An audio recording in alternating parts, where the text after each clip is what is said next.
Assalamualaikum teman-teman, seperti biasa sebelum mulai Mimin mendoakan semoga teman-teman semua selalu dalam keadaan sehat walafiat. Oke, kali ini kita akan melanjutkan Martial Master versi novel bagian 242. Bagi yang baru bergabung, selamat bergabung, dan bagi yang belum subscribe dulu lah agar Mimin tambah semangat lagi nih bikin videonya. Oke, kalau sudah kita langsung masuk ke isi ceritanya.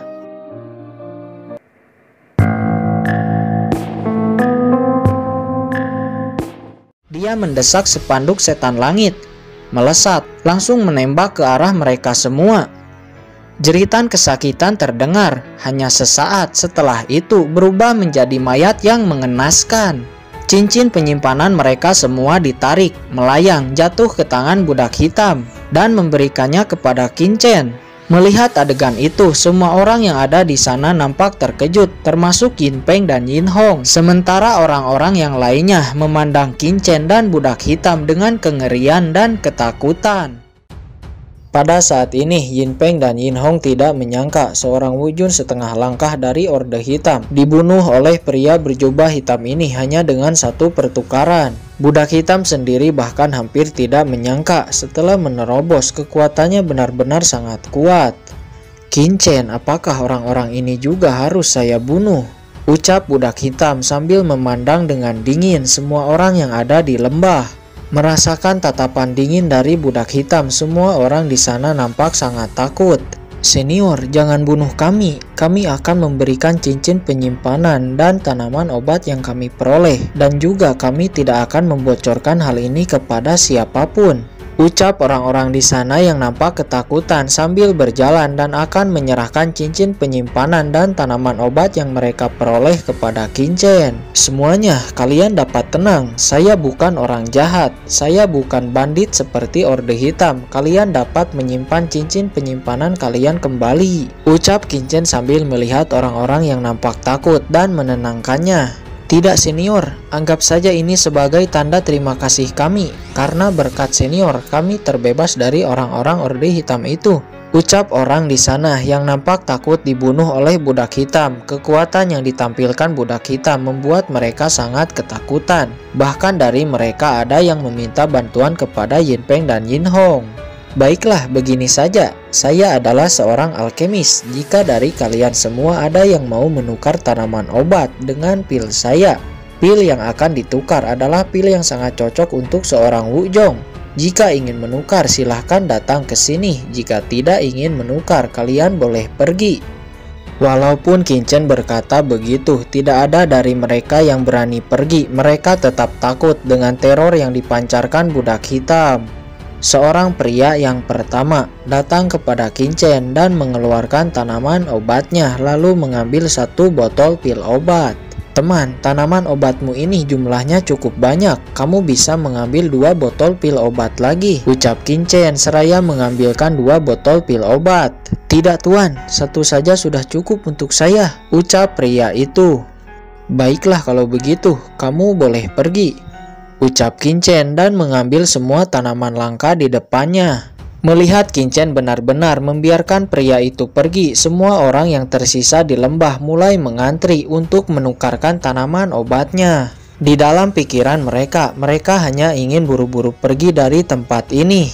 Adapun pertukaran ini itu hanya omong kosong belaka. Mereka berpikir pil yang ditukar itu hanya pil sampah, mungkin hanya pil tingkat 2, pikir mereka. Setelah beberapa saat, Qingchen merasa tanaman obat yang ditukar telah cukup. Ditambah tanaman obat dari cincin penyimpanan orang-orang Orde Hitam itu. Ini sudah lebih dari cukup. Tersisa sekitar 10 orang di lembah dan nampak mereka tidak ingin menukar. Lalu, Qingchen, budak hitam, Yin Peng, dan juga Yin Hong mengguncang sosoknya dan pergi dari sana. Setelah Qingchen benar-benar pergi, 10 orang yang tersisa menghela napas lega.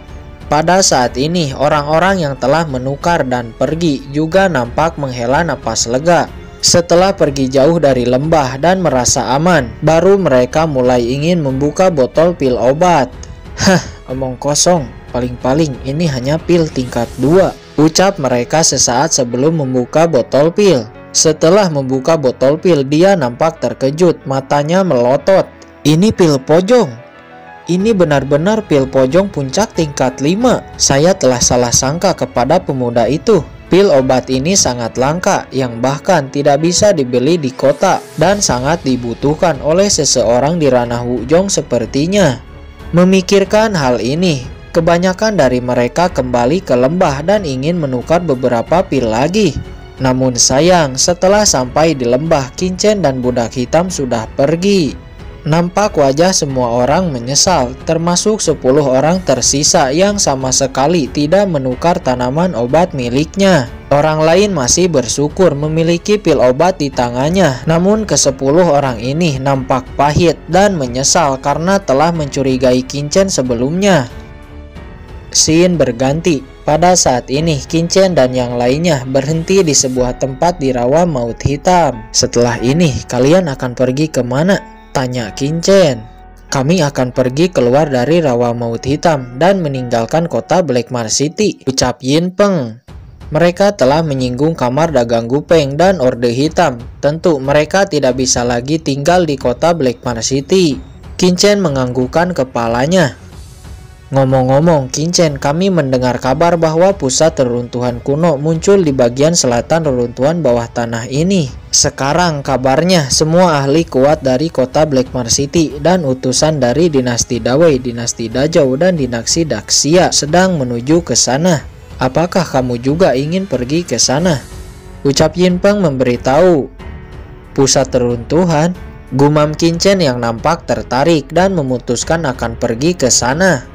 Baiklah, terima kasih atas informasinya. Kami akan pergi ke sana. Jaga diri kalian. Semoga di masa depan kita akan bertemu lagi, ucap Qingchen seraya mengguncang sosoknya dengan budak hitam dan pergi dari sana. Dengan kecepatan Qingchen dan budak hitam, dalam waktu kurang lebih 1 jam, mereka akhirnya telah sampai di pusat reruntuhan. Setelah sampai di sana, Qingchen melihat banyak sekali jumlah orang yang hadir di sana. Jelas, kemunculan pusat reruntuhan ini sangat menarik semua orang untuk datang.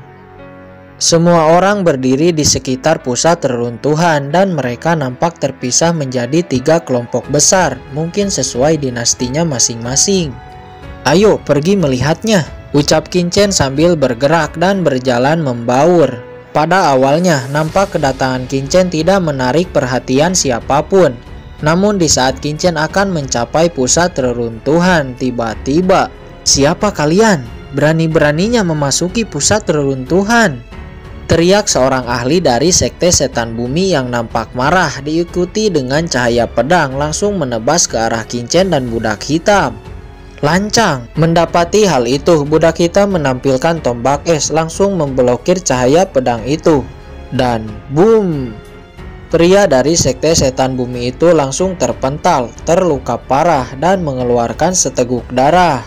Melihat hal itu, beberapa orang dari Sekte Setan Bumi langsung mengelilingi Qingchen dan budak hitam. "Berani-beraninya kalian menyakiti murid Sekte Setan Bumi kami," ucap salah seorang murid Sekte Setan Bumi. "Dia yang memulainya, kami hanya membela diri," ucap budak hitam. "Walaupun begitu, tindakanmu terlalu berlebihan. Apakah kamu pikir kamu tidak terkalahkan?" ucap seorang ketua dari Sekte Setan Bumi yang bernama Zhou Shun dan merupakan pemimpin Sekte Setan Bumi. Kultivasinya cukup tinggi, bahkan budak hitam sedikit merasakan tekanan.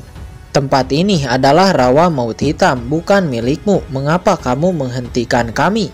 Jika kamu ingin bertarung, saya dengan senang hati akan melayanimu," ucap budak hitam dengan dingin. Dihadapkan dengan orang-orang kuat dari Sekte Setan Bumi, budak hitam nampak tidak gentar sedikit pun. Setelah menerobos, budak hitam nampak sangat ingin menjajal kekuatannya dan ingin bertarung dengan orang yang lebih kuat darinya.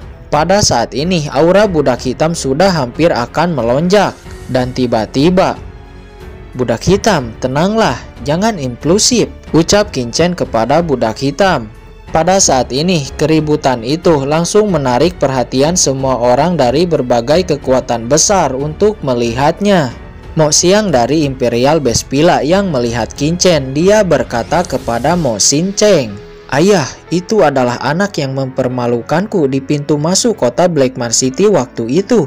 Mo Shinceng memandang Qinchen dari jauh dan tatapannya berhenti di tombak es yang dipegang budak hitam. Hah, itu adalah tombak es milik Liu Jie dari kamar dagang Gupeng. Mengapa ada di tangan pria berjubah hitam itu? Mungkinkah Liu Jie telah terbunuh?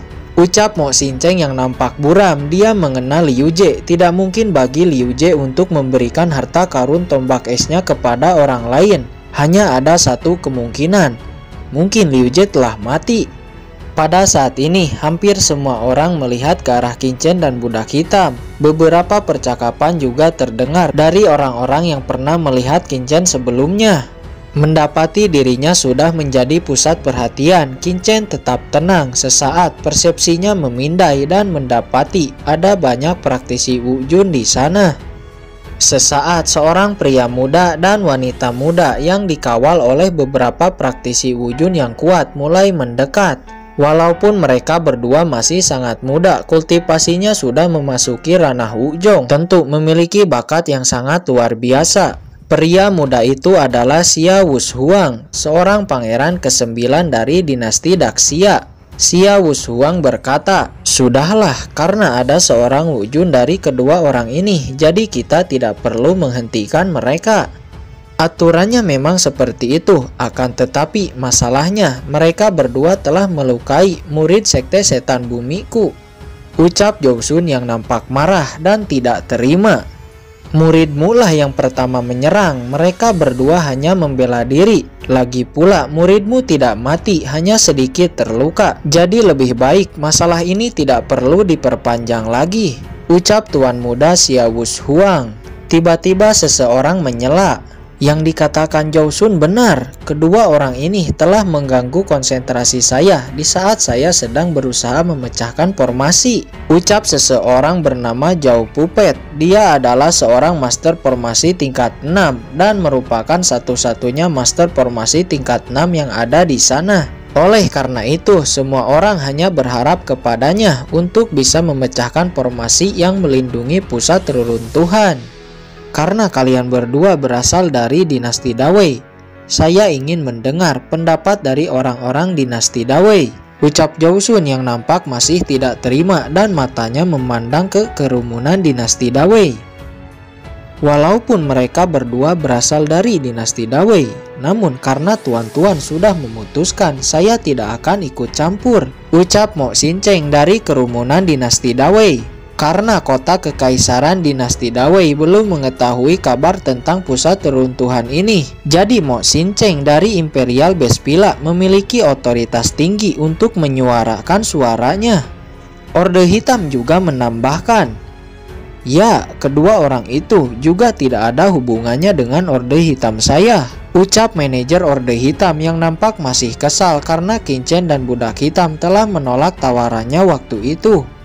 Saudara ke-9, kedua orang itu adalah bagian dari dinasti Dawei. Namun mengapa orang-orang dari dinasti Dawei tidak memperdulikannya? Ucap seorang wanita muda di samping pangeran ke-9 Xia Wushuang yang nampak bingung. Xia Wushuang dari dinasti Daxia nampak membela Qinchen, namun orang-orang dari dinasti Dawei-nya sendiri malah mengabaikannya, pikir orang-orang di sana. Pada saat ini, sekelompok orang dari sekte setan bumi yang dipimpin oleh Jousun dengan niat membunuh bergerak maju ke arah Qinchen dan budak hitam. Kalian berdua telah melukai murid sekte setan bumi saya. Sekarang apa yang ingin kalian katakan? Ucap Jousun dengan kilatan dingin di matanya. Yang mulia, kami tidak membunuh muridmu tadi. Ucap Qinchen. Hahaha. Apakah kamu ingin meminta belas kasihan sekarang? Ucap Jousun sambil tertawa dingin yang menghina. Seluruh murid sekte setan buminya juga ikut tertawa. Bahkan orang yang terluka oleh budak hitam sebelumnya juga ikut tertawa. Dihadapkan dengan hinaan seperti itu, Qinchen menampilkan pedang karat dan langsung menebas ke arah murid sekte setan bumi yang terluka sebelumnya. Cahaya pedang Qinchen menghantam pria itu dan seret. Jejak darah muncul. Seketika pria itu mati. Saya tadi memang tidak membunuhnya, tapi saya membunuhnya sekarang, kata Qinchen dengan dingin. Semua orang yang melihat adegan ini nampak terkejut. Mereka sama sekali tidak menyangka Qin akan melakukan hal ini. Oke guys, sudah dulu ya. Jangan lupa subrek biar lanjut terus ceritanya. Bagi yang sudah subrek, mudah-mudahan dimudahkan rezekinya. Mimin undur diri. See you next and goodbye.